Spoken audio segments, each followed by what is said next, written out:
Hey everybody, welcome and thank you so much for joining us. On today's episode of conventioNOT, Ryan and I sit down and chat with Wendi Freeman, owner and CEO of Be Bright Events, based out of Atlanta, Georgia. When you hear events, you probably think planner, organizer, strategist, but most of us have only attended these events. It's pretty impossible to appreciate how much goes into it, how much behind the scenes work is absolutely necessary to make sure things go smoothly. Wendi is so much more than an event planner. I honestly, the word coach gets tossed around a lot these days, but Wendi is not only strategic about how to plan your event, she's there for you when you need that emotional support to remind you, don't worry, people are gonna show up. We're gonna succeed. We had such a great chat with Wendi. It was pretty dynamic. We talk a bit about her past. We talk a bit about her personal life. She was just such a lovely guest. I can't wait for our listeners to get to know Wendi. I have no doubt it's probably going to turn into a couple phone calls and some more interest in what she does and people just wanting to work with someone like her. So sit back, stay tuned, enjoy. Wendi Freeman on conventioNOT.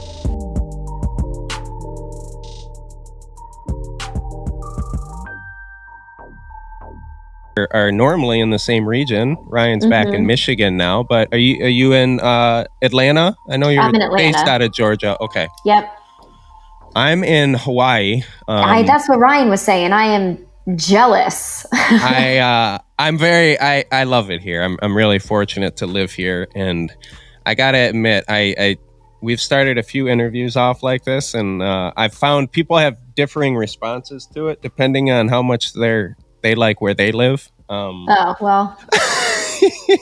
I was a mermaid in a previous life, so living in Hawaii is, that's my home. I honestly, I saw your background and I was like, are you on the Big Island? Like, I honestly, I was thinking, yes. That's very Hawaiian. A very, very Hawaiian, high-end Hawaiian. Don't get me wrong. Well, of course, lovely. This is me we're talking about. Well, I guess maybe we could better identify who me is as we start to roll into recording and at least going live with our listeners. We're both super eager to talk to you. It's weird to kind of read about somebody and read their bio and everything, and I have a similar excitement. But maybe you could introduce yourself a little bit and let our listeners know who you are and what you do and all of those, elevator pitch speech kind of things that you share. Yeah, absolutely. So my name is Wendi Freeman, and I am the owner and founder of Be Bright Events. We're a boutique event planning, management, coaching, and execution company. So really meeting our clients where they're at. Some, people, they need an event planner to do everything. Some people have a team and they just need some strategy. Then we work with a lot of speakers and want to be event planners on how to best approach that. And then, everything from the turnkey execution of finding your vendors and booking the venue or determining the right technology in the space that we're in now, training the speakers, securing sponsors. I mean, you name it. We do everything under the umbrella of events, except without the packages. It's really important to me that we meet our clients where they are at. I hate paying for things that you don't need, right?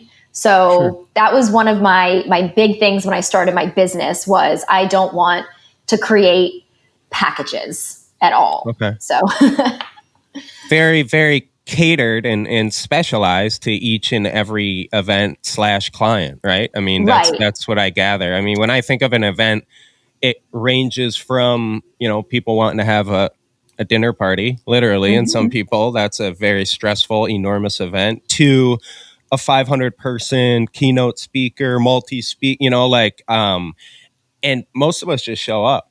And unless something goes wrong, an event's an event. And, usually it's a good one. Don't get me wrong. I don't mean to exactly the opposite of trivialize it, because there's so much going on behind the scenes. There's so much that goes into it. So, yeah, I would imagine some days you're dealing with pretty seasoned people that kind of know what, when, and how, and other times you're just like, okay, there's going to be some hand holding here.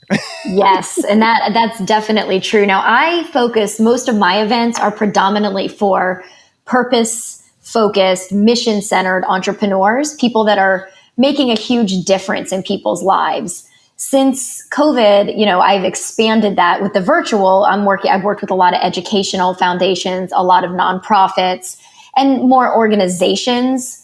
I mean, entrepreneurs and the like, but since I've expanded into virtual, I have the opportunity to serve more clients. Gotcha. So I expanded my reach as well. But at the end of the day, it's really about those events that are inspiring change, facilitating, creating a safe space, and just encouraging people to make drastic, long-lasting change and positive impacts in their lives. So in most cases, are you the event sponsor? I mean, is it brought to you by Wendi and team, or is your clientele typically the person who says, hey, I want to throw a leadership and inspirational event?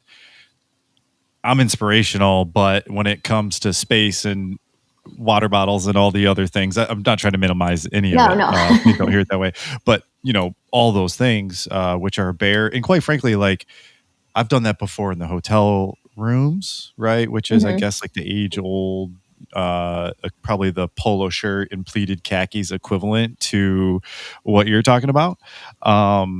So is that like primarily, are there that many people that are out there trying to build events like that? There are, especially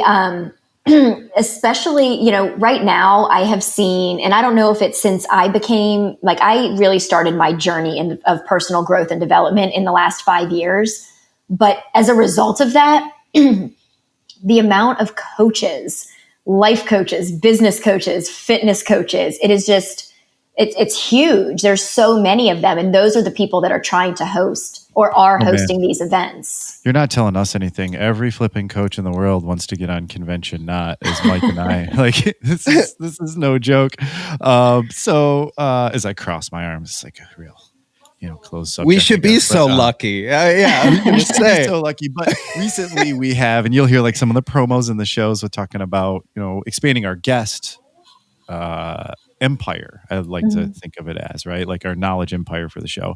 But it is insane. There's two types of people that seem to recruit to us or want to be recruited to the show. One is like this religious faction type person, which is cool. We've had a couple of them on, which is, really, if anything, Mikey, I would say enlightening for us. It's not our typical, we're both science-based, right? That's a good word for it.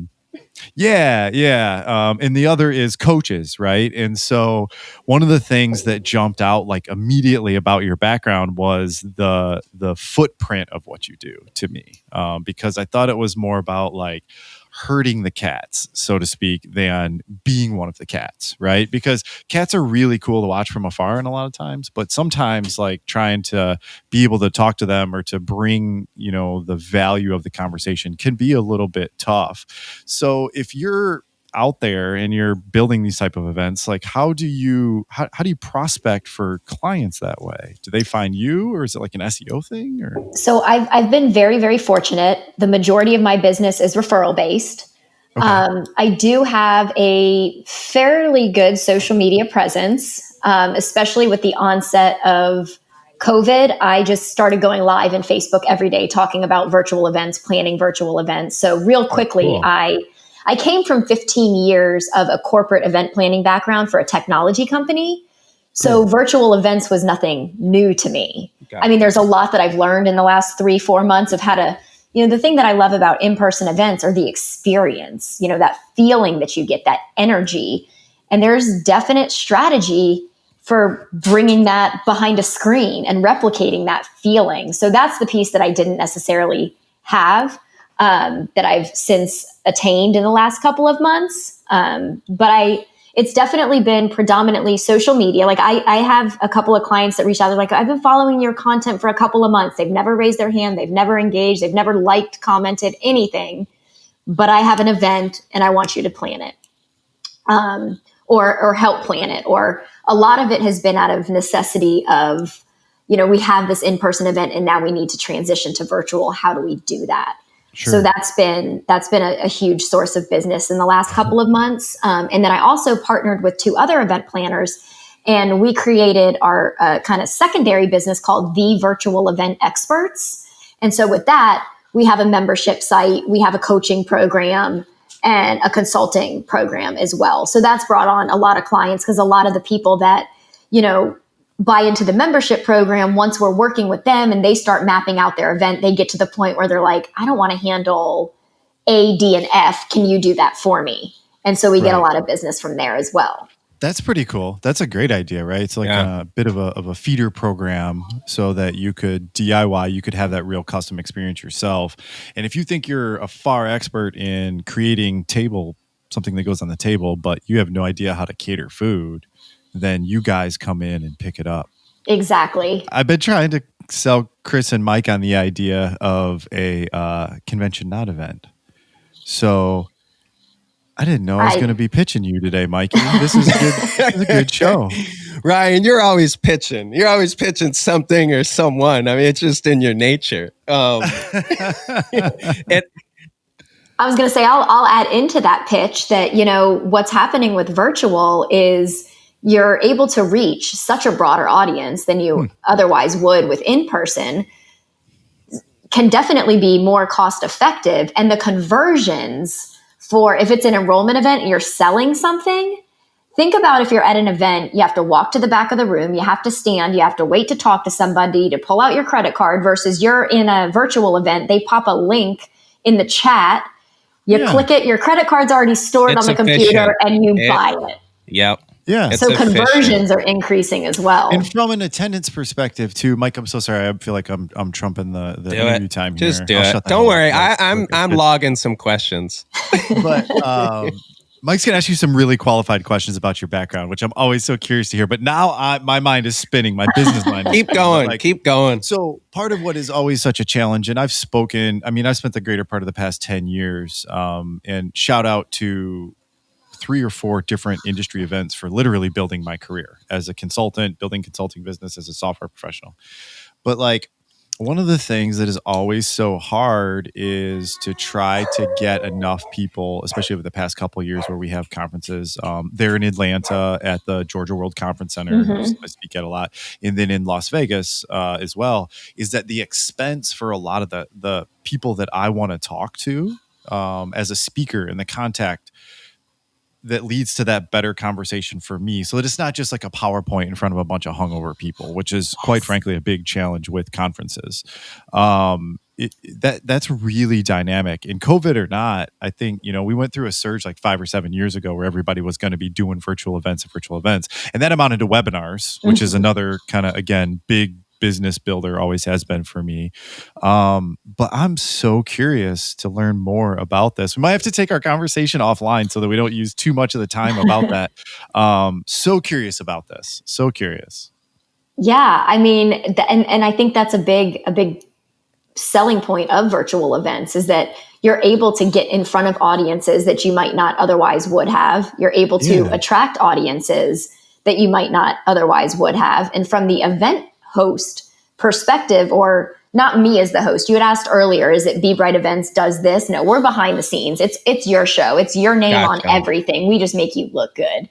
You show up, you look good, everything runs smoothly. And, should the train derail, no one's going to know but me and you after the event, once it's over, but you're not going to know it derailed when it derailed. It's very smooth. But the other thing is that a lot of my clients have been able to attract a much higher caliber speaker that they would never be able to afford to have on their stage at an in-person event. So that's another huge thing. And these higher caliber speakers, their price points are lower.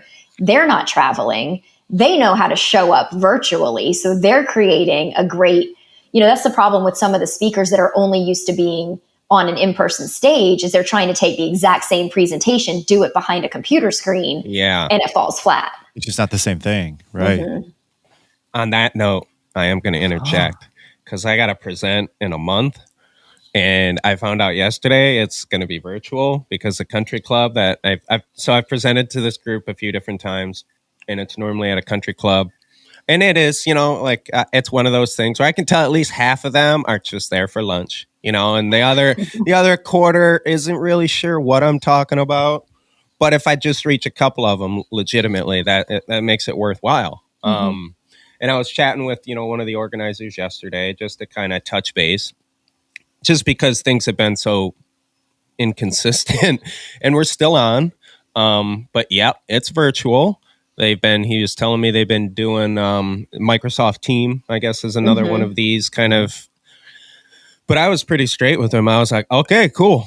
I'm looking forward to figuring this out. And he's like, all right, Mike. I was like, well, me, man, like I'm not sweating the presentation. I'm used to talking about what I talk about. But yeah, this presents some new challenges, And he was like, yeah, real laid back, So I could just show up and do this.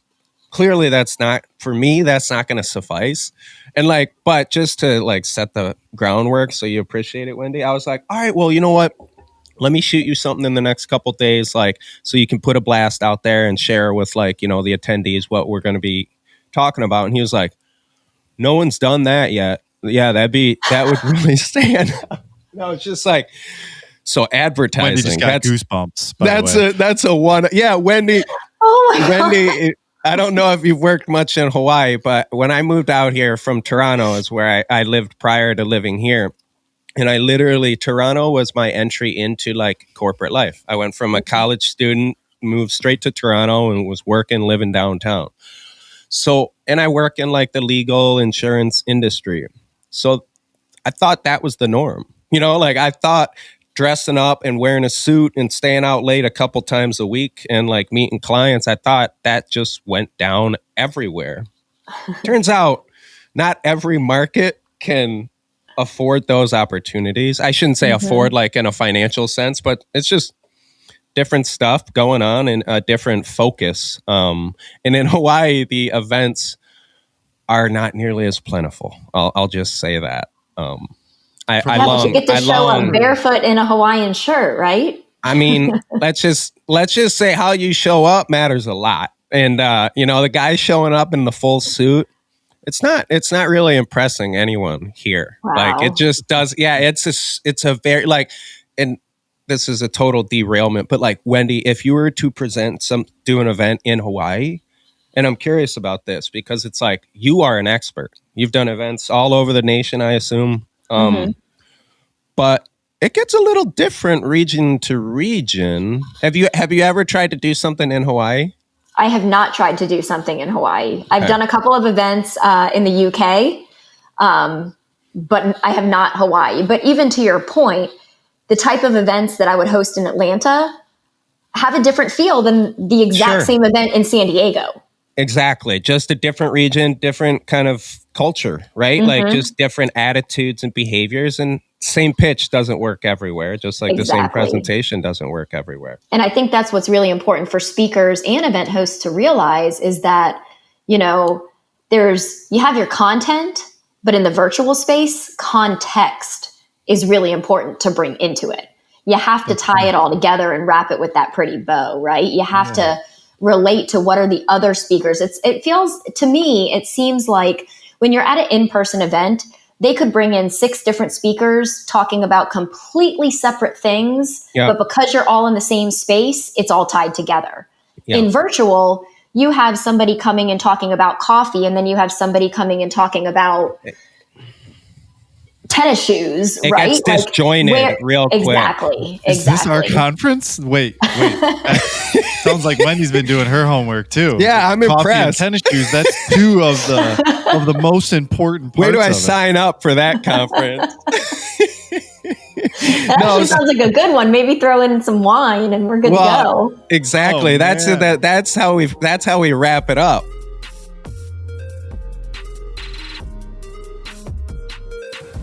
Hey everybody, it's Mike from the show. What a wild time it is. Corona pandemic is worldwide. Seems like an awesome opportunity to catch up. Not just on our podcast, but on all kinds of other stuff you've been putting off. This is a time of concern. That doesn't mean we all need to be fearful. Keep your heads up. Look out for one another. Be responsible. practice social distancing.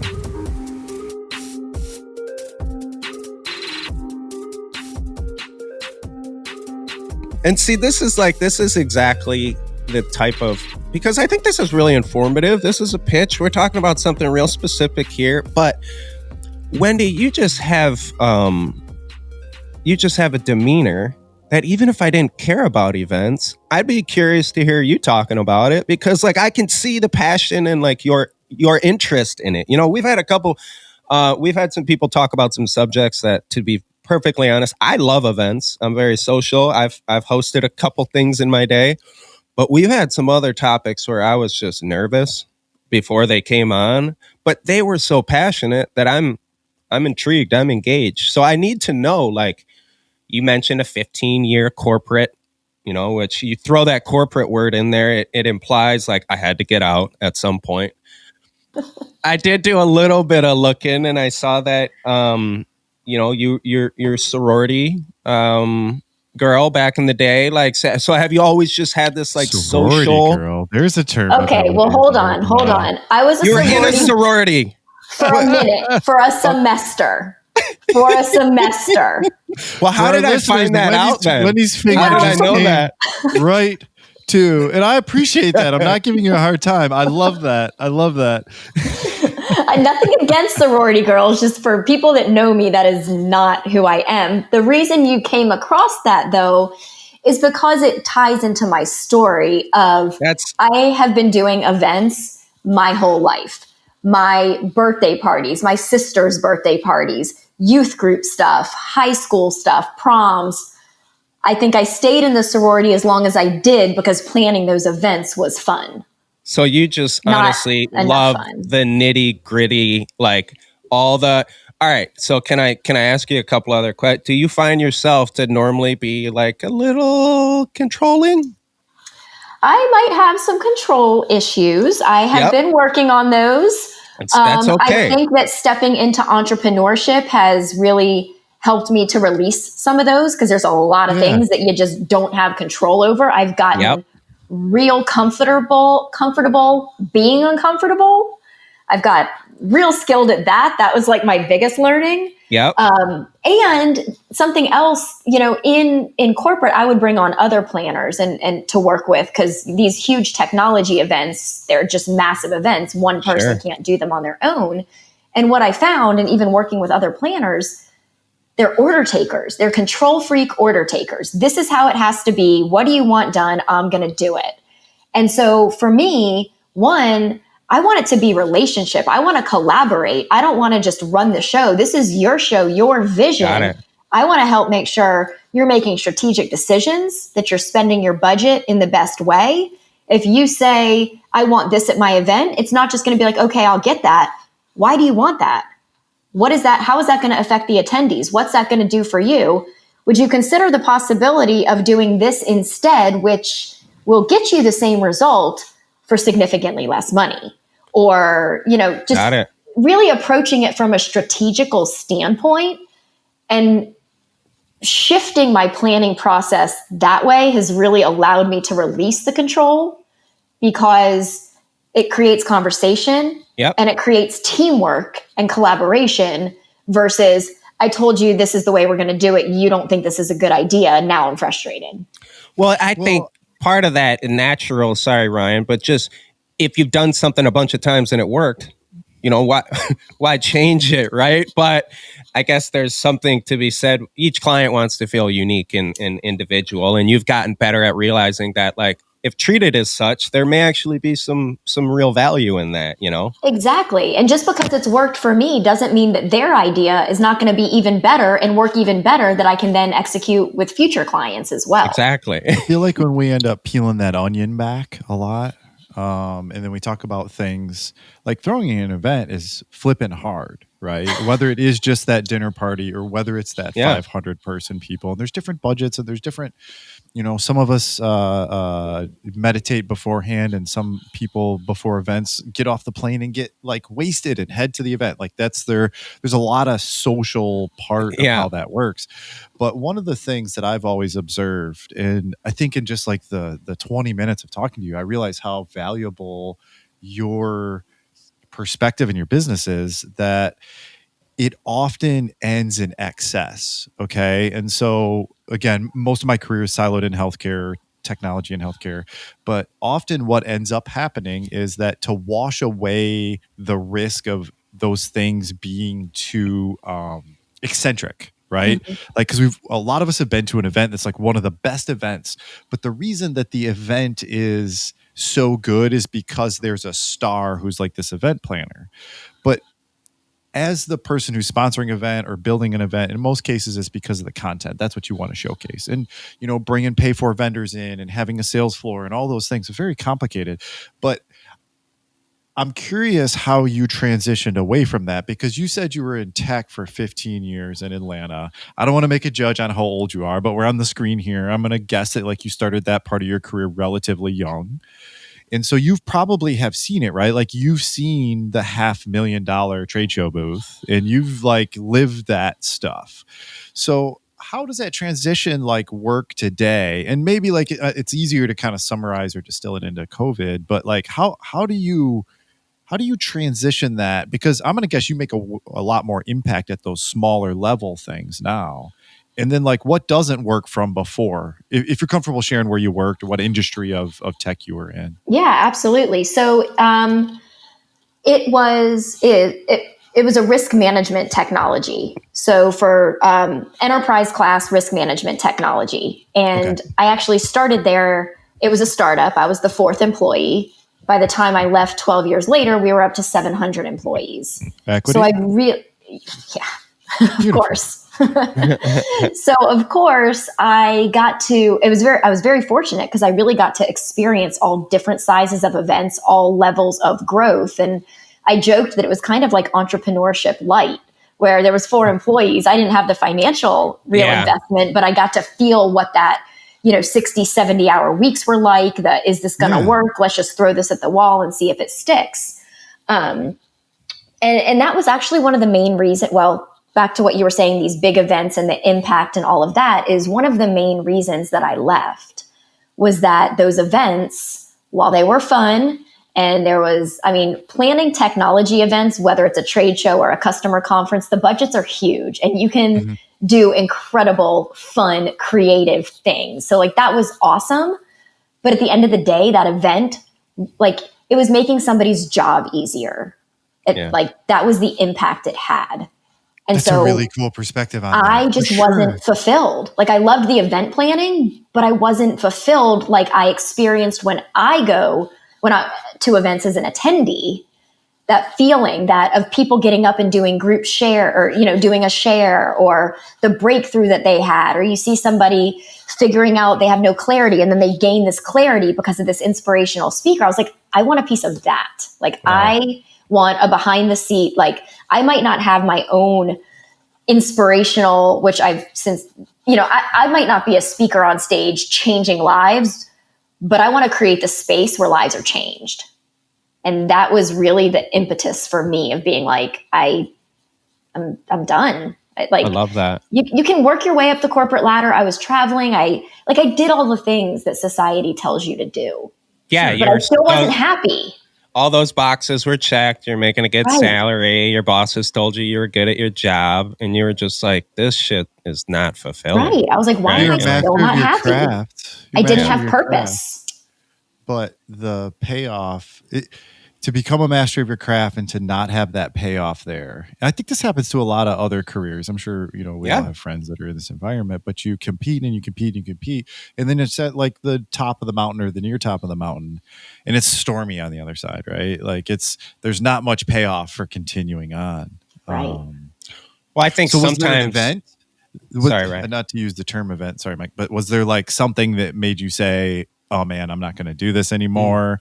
Was it, transcendental in that way? There was a lot of transition in the company. We got purchased by a private equity firm, brought in new management, which I think kind of contributed. But at the end of the day, for me, when I was such a key part of the business, growing it for so long as an early on employee, and then you grow more employees, you're up to 700. I was still reporting to the board, but I didn't feel like I felt like a cog in the machine. Like I didn't feel like I was making that impact, that I had a whole lot. It's like, yep, Wendi knows what she's doing. We're going to let her go and run with it and do it. But there was less creation. We had built the company already, and it was the same thing over and over. Yeah. Whereas now, I mean, granted, it was at that point, it was I either become CMO, which I had no desire to do, or I go back to another startup and do the same thing, which I love doing that because I get to create. There's no monotony. Every day is different. And then I was like, no, just do it for yourself. Yeah. Focus on, and because of my experience, I'm able to do masterminds and seminars and workshops and virtual and conferences. Like I'm not planning the same type of events. Whereas for them, it was trade shows, customer conferences, trade shows, customer conferences. The level of creativity was, it's time to do a new booth and some new graphics this year. Or, what do we want our stage set to look like versus a variety of types of events and working with a variety of different people. It had run its course. I mean, like Ryan said, you mastered your craft and it got boring. I think that's fair for a lot of people. It's nothing against the craft. It just means maybe take that craft and apply it elsewhere. Right. And for some people, complacency is fine and it's comfortable. And to be honest, I was one of those people. I was complacent for a couple of years before I made the decision. And then it was just something I kind of hit that point in my journey that was like, okay, I'm ready to leap. I'm ready. I want to go back to something that you said that I think is a really cool message, especially when you're in a place, and Atlanta isn't the only place in the United States. Austin is like this. New York is like this. The big places where there are 1,000 startup ideas. And I don't know if you're intending to touch on this, but maybe and hopefully I'm not reading too much into it. But when you experience a certain amount of success in a company and you build one, it's not that abnormal to say, oh man, this stuff's getting too big for me. Sometimes that's a cash event for somebody, but very rarely does that cash event mean that you're done. That you're done. But what happens next is that out of the woodwork comes all of these ideas. And I'm going to hone in on Atlanta because that's where I've been for a decade. And like, I understand that part of it. There are so many ideas, and it becomes actually kind of hard once you validate that in the market. You're with a company, whether it was, if for those of our listeners who aren't familiar, often when you go to private equity, you're quote unquote selling, right? And team sticks around, but things corporatize.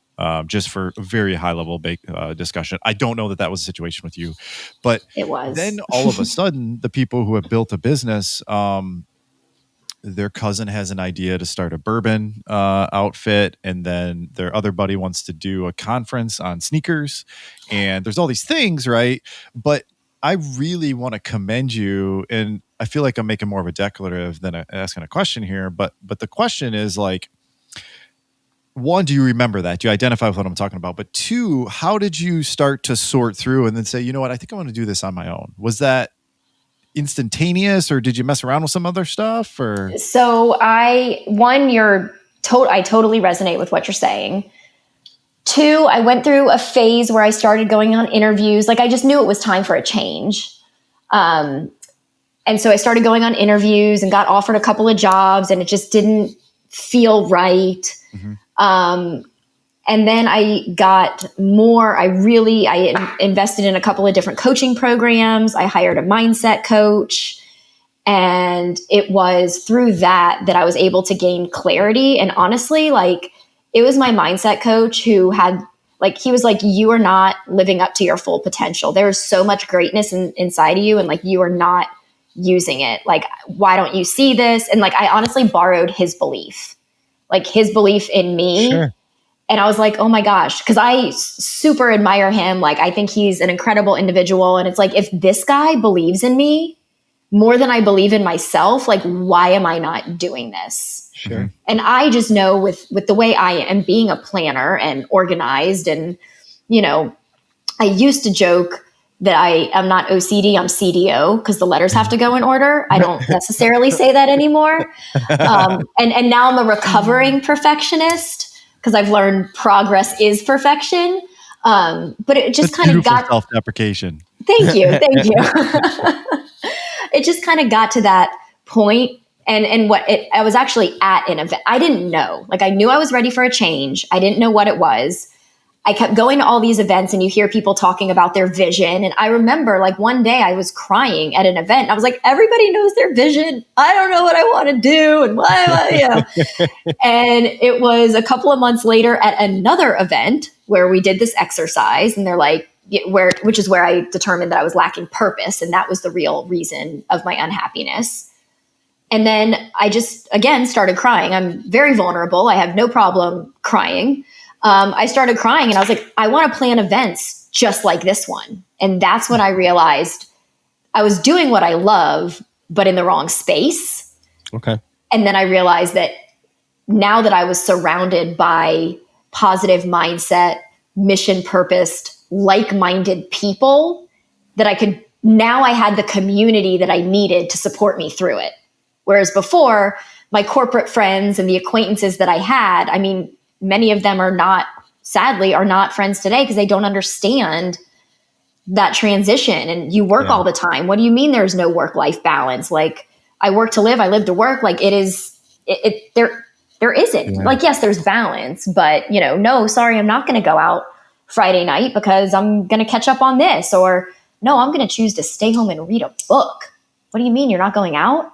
Yeah. That's not going off to blow off the 80 hours of misery you all experience Monday through Friday, right? Exactly. Like that. I don't miss. Well, I kind of miss that, but I don't. My body doesn't miss that. I mean, you miss a couple of those experiences. Yeah, yeah. The tax is large. Yeah, yes. the toll, physical, mental, and financial. Definitely. And then it's like that becomes your family. So there is, people say entrepreneurship is lonely. And, I definitely I feel like my days are productive because I don't have people walking in and out of my office all day. And, I was at a tech company. So we had a cafe, we had beer on tap, we had a wine fridge every night. It was cushy, right. It was a cushy thing. And it was my family. I felt like I was going through a corporate divorce, know? But a lot of that is that it's that silver lining to compensate for all the other ish, Yeah. It's like, I don't need that anymore. I'll go pour myself a glass of wine and come sit in front of my computer and wrap up my day and be just fine. Can I ask, so while we're on the topic of, your past, of those 15 years and those crazy budgets, like, give me one, like, okay, we did this one time and I did not even think it would be doable. Like, I just want to hear one crazy event you put on, man. Even just like a crazy speaker you got to come or something like that. I have a couple ideas in my mind, but I would rather you paint the picture. Oh gosh. We hosted an event. It was at a trade show, and then we did a client appreciation event one of those evenings. After. Yeah. After, it was incredible, but when they said, let's do this, I was like, there's no way. Like, this is a risk management company. We ended up having aerial silks, the women that like hang on those silk fabrics, pouring champagne upside down into champagne glasses that were stacked up like a pyramid. And I was like, Cirque de Champagne. It was. And I was like, we are a risk management company. Yeah. Like, are you kidding me? And like the certificates of insurance and all of that stuff. But it was amazing. And it stood out, right? Nobody forgot that one. Especially at a risk management conference, people were talking, like it did the trick. People were like, were you at that event last night? Did you see this? So what city was that in? Can I ask? That was in Denver. It was in Denver. Okay. That's really cool. I've been to a couple events, but more so like there was some off-putting decisions as to what would men, when I worked in the, I'm an engineer, so I worked in legal and insurance. So it was predominantly male industry. So you go to these like fancy corporate things and you're like, are those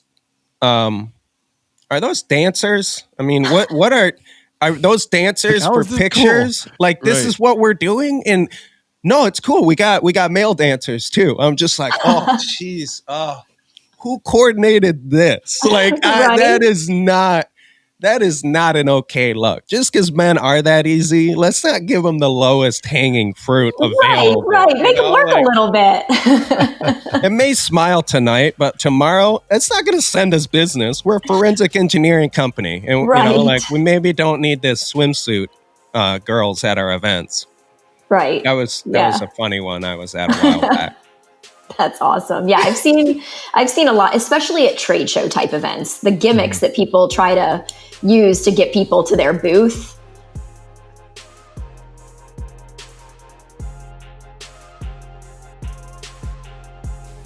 Hey, conventioNOT listener. Thanks for tuning in. I want to reach out to you to see if you know an expert who you might consider introducing to the show. Mike and I are always looking for people to talk to about things that make them happy, are outside the norm, or quite frankly, just interesting to hear. So if you know somebody like that, don't be shy. Get on our Instagram, get out on the Facebook, give us a shout in one of these comments. You know how to do it. We'd love to talk to that person.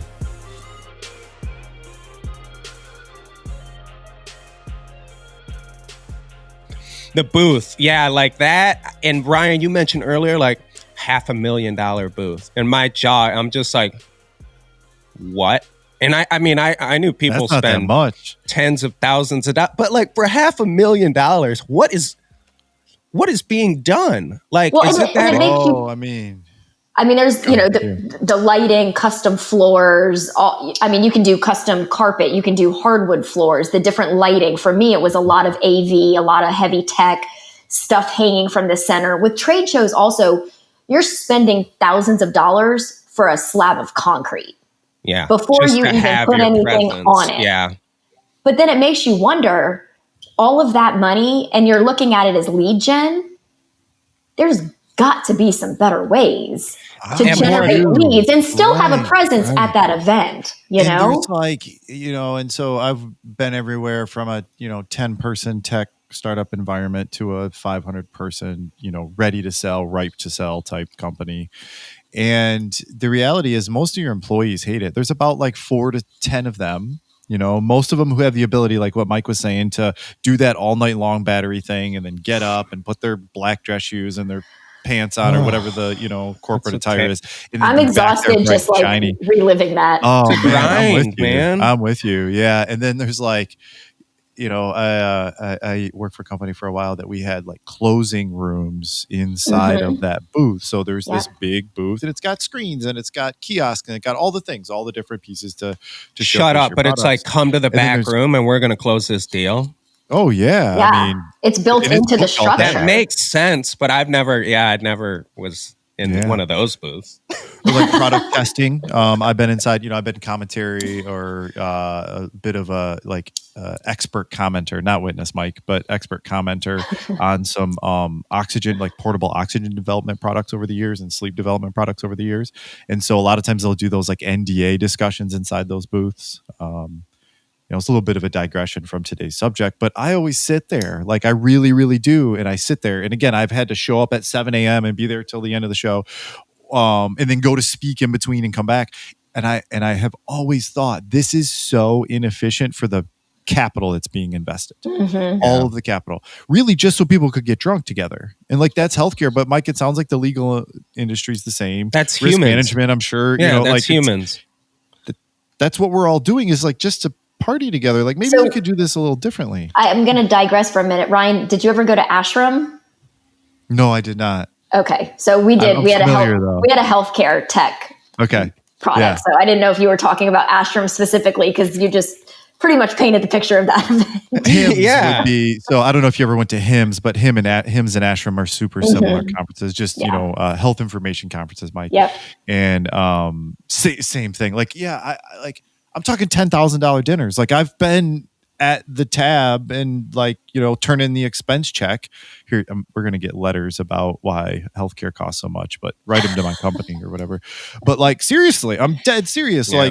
Mario Batali coming to the table at the trade show booth, man. Like, or just subsequent to the trade show floor. I guess you know what? I just realized something while you were explaining, and I apologize for this, but I bet I'm like most people, is that I personify just one component of each of those like week-long events, and that is events to me. Yeah. When the here whole I'm learning thing today, is the it's event. so much more. Right. Because I show up with my coffee, and I'm like, sure, where do I like get my wireless mic? Tell me where to stand. Cool. Yep. Yeah. It's easy. Yeah. That's why I said earlier, most of us can appreciate all the things that go on. So with that said, Wendi, if you don't mind, and you can mind, and we can go back to this side of it, but you mentioned previously the work-life balance and, you know, how that was almost impossible in the corporate world. So if you wouldn't mind maybe sharing a little, you don't have to get too into your personal life, but we haven't talked much about the non-work Wendi today. And I'm curious to learn at least a little bit about how, because I know you're not just working with clients all the time to be this satisfied. You've got a nice base around you. Yeah. So corporate Wendi was married, used her job a lot as a distraction. I was married to my job for sure. Sure. That was the first time that I explored realizing that complacency wasn't enough for me. That was the first time I made that big change. Okay. So now I'm a single mom of a 9-year-old. We have 50-50 custody. So that gives me a lot of work-life balance. That gives me a lot of balance. I mean, it's sad that I'm not with him all the time, but it allows me the opportunity to really put in long, crazy hours on the weeks that he's not with me, and then be there for him on the weeks that he is. And at the same time, you know, I mean, I say that I am the most introverted extrovert you'll ever meet.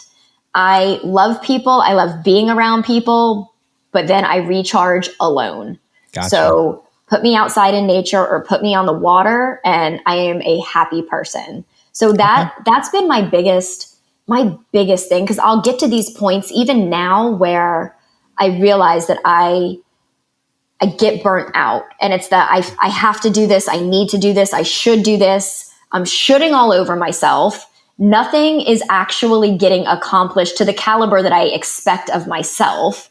And it's like, you just got to check out. It's okay to not work. Don't miss deadlines, obviously.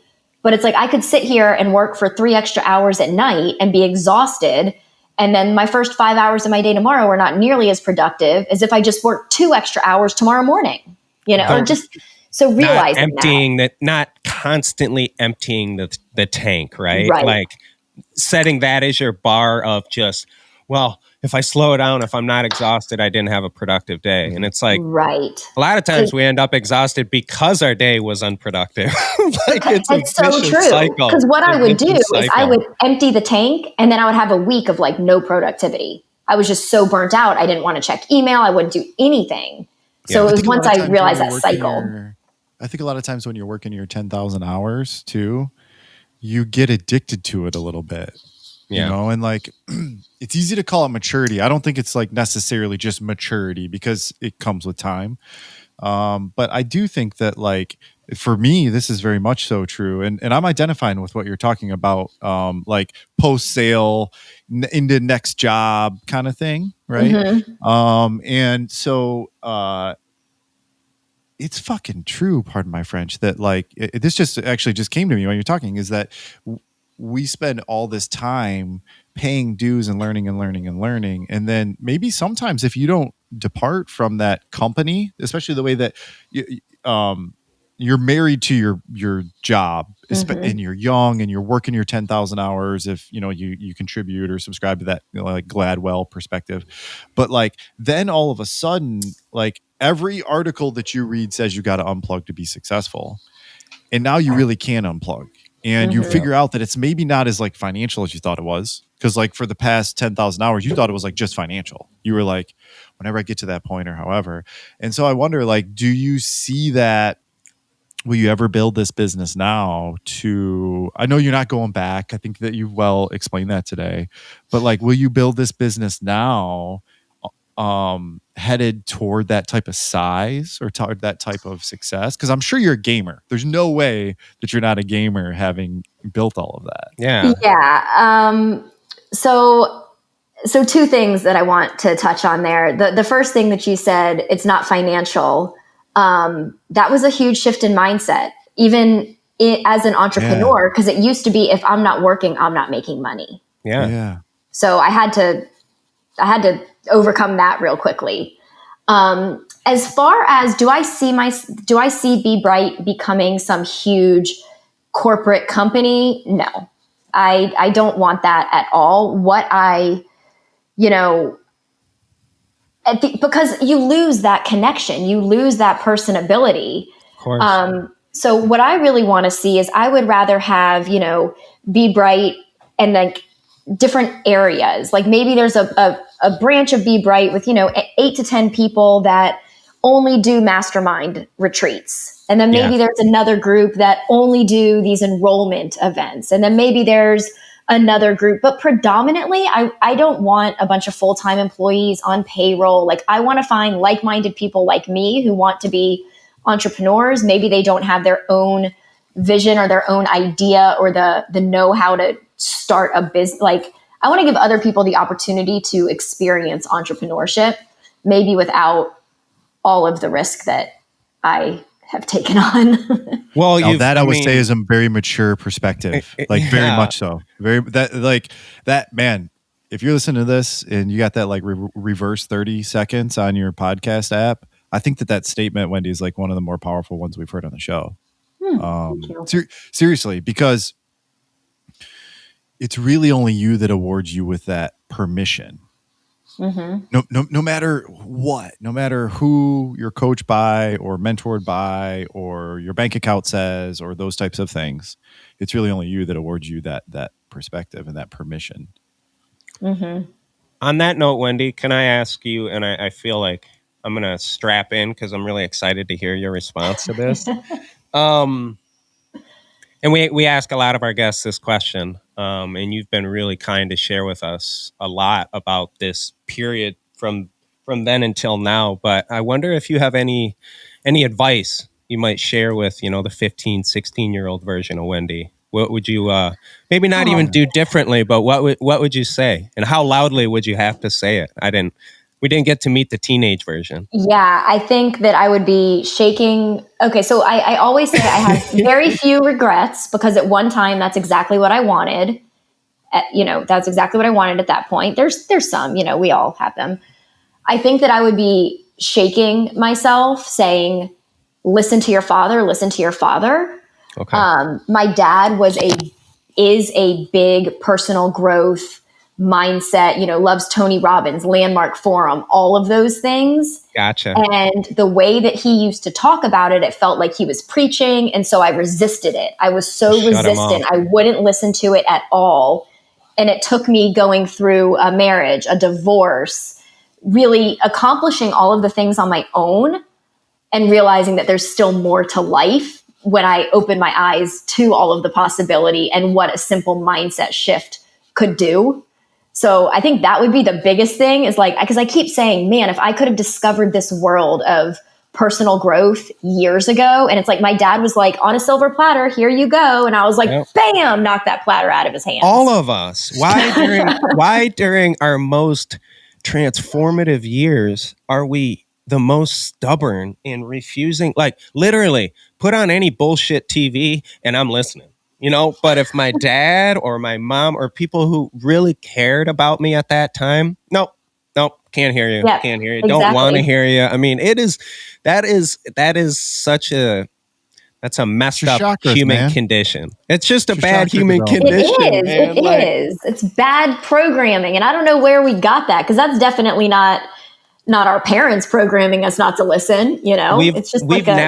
We've never had a guest who was like, 15-year-old me was pretty cool. No problems with that version. Like, no, I don't think you probably wouldn't have made it to be not like being a guest on our show is that important, but you probably wouldn't have made it to be this person that we're so interested to talk to, and yeah, I appreciate that. That's I'm sure your father would love to hear that. Yeah, he's gonna have to. We'll have to see what timestamp mark that is. I'll have to send that to him. He'll be real happy.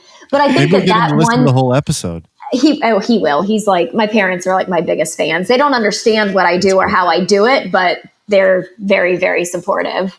But I think it's interesting because nobody's asked me that before. And so I didn't know, like, I didn't have a canned answer for that. So I'm just having this like awareness that like that one decision could have made such a difference in the trajectory of my life. Now, granted, had I not been in that negative space and been so pessimistic and not had my eyes open, like maybe it took me living in that space, doing all the things to be where I am now. But just thinking about what could have been had I surrounded myself with that lifestyle then. Yeah, however, and I'm just going to play devil's advocate because, well, we were joking, Mike and I were joking earlier about these conversations we have between a data analyst and an engineer. They just like go and go and go. But I do want to pay a devil's advocate to that because the reality is like and so for me, it's chakras, right? So, you know, the way that you grow up. For some people, it's psychology, just because it's kind of the same explanation. Others, it's the tribalism component of, you know, where they come from. But we're not that atypical from other animals. Like, let's say, especially the animals we're most compared to, like wolves or bonobos or these kinds of things. And I'll save everybody the science lesson because Mikey's going to laugh his ass off. But the reality is that, like, they're apes, in this adulthood perspective. No, they're bonobos. You know bonobos, right? Google bonobos, YouTube bonobos if you're listening. But let me not digress from that. But the reality is, like, there's always that expanding, and you almost have to like spin out so that you can figure out how wide your sphere of influence is. Because if you don't, then and I'm just gonna say some years. I know we're getting closer to the end of the show, and I'm probably getting longer in my words. But as you get older, then your sphere isn't long enough. So it's almost like you're not as stable that way. You don't get to have the same type of enlightenment. Whereas, like, maybe if you adopted mindfulness and motivation as it was in the 90s, it may not have spoken to you given some of the challenges, right? Like, you're so positive about it today, but I've been in a startup office. I've hope I never go through a divorce, but I can only imagine what that is. I can imagine starting a business with a young child, right? Like, all of those things. You're here smiling today in your beautiful backdrop apartment there. Thank you. Which we were laughing about earlier. It's my Hawaiian mansion. No, that apartment is goals. Those are goals for me. What an accomplishment, I guess, is what I was getting towards. I hope your dad smiles when he listens to this. I mean, that's really cool to have that type of perspective. He'll probably cry too. I get my emotion from him. And everything happens the way it's supposed to happen because that's the only way that it can happen, right? And I didn't have the courage to do this, even if somebody would have told me to do it. I had to, I had to get there on my own. So. Oh. Well, thanks for sharing today.